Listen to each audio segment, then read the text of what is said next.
Okay, good morning, ladies and gentlemen.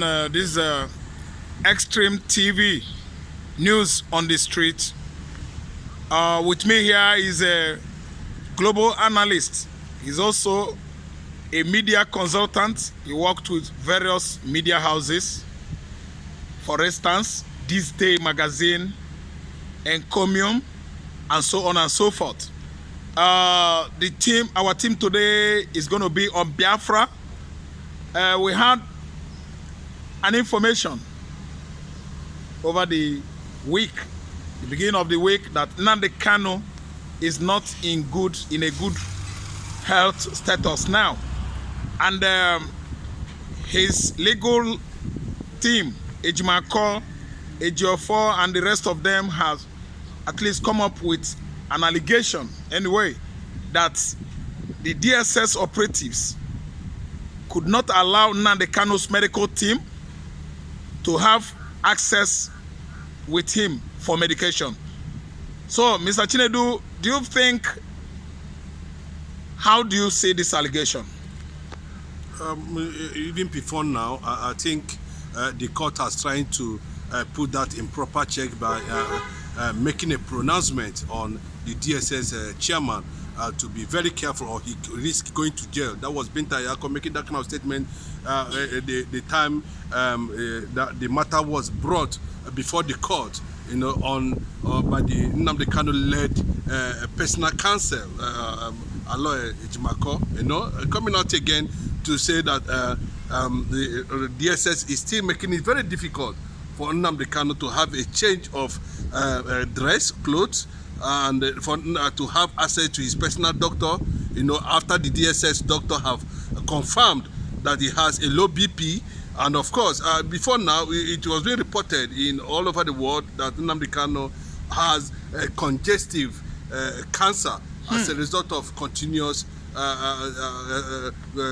incarceration or being stayed confined to a particular position for a very long time. So that tells you what Nnamdi Kanu is currently going through now. And the federal government has been put on notice, and various ethnic lords, especially those who are in charge of the Biafran organization, has also been put on notice. The resultant effect is what Nigeria cannot actually be able to define, since the Fulanis that run the judiciary, the extremists called murderers, has decided that they are not going to obey even the common rule of law, that should be seen to be very common. At the end of the day, you can see the mess up everywhere.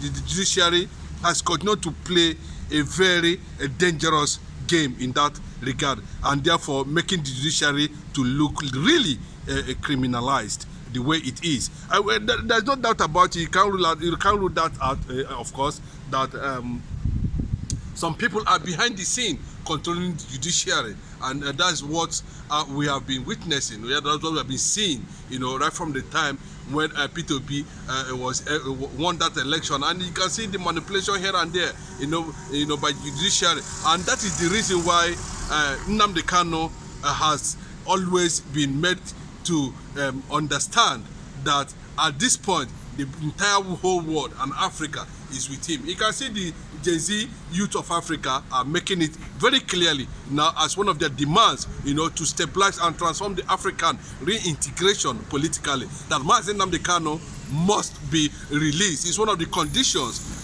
the Gen Zs of Africa are passing through all over the world. You're trying to tell us that...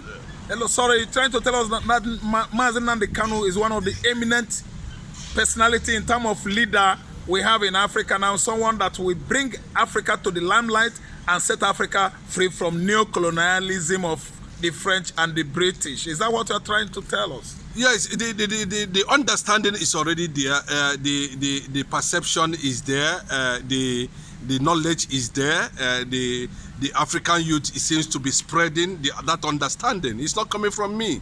The Gen Z generation is mounting pressure for people like him to be seen as one of the pioneers of New Africa, especially those at the youth level. And secondly, now you can see that Nnamdi Kanu has refused a financial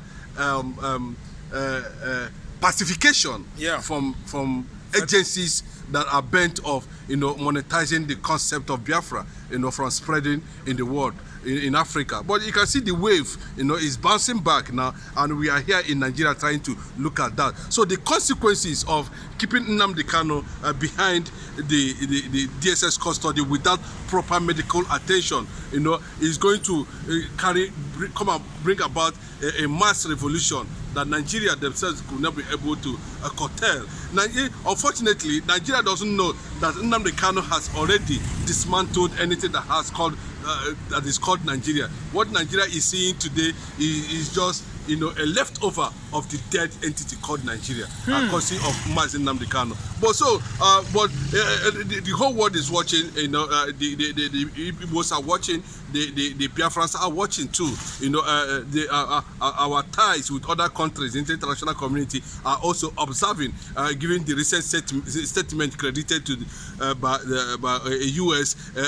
Government that this man is innocent and is due for release, and also what Simoneba is trying to push around the globe at the moment now, that have received a kind of endorsement from Justice Department in the United States of America, to see how the judiciary are going to react to the disobedience of DSS to that regard.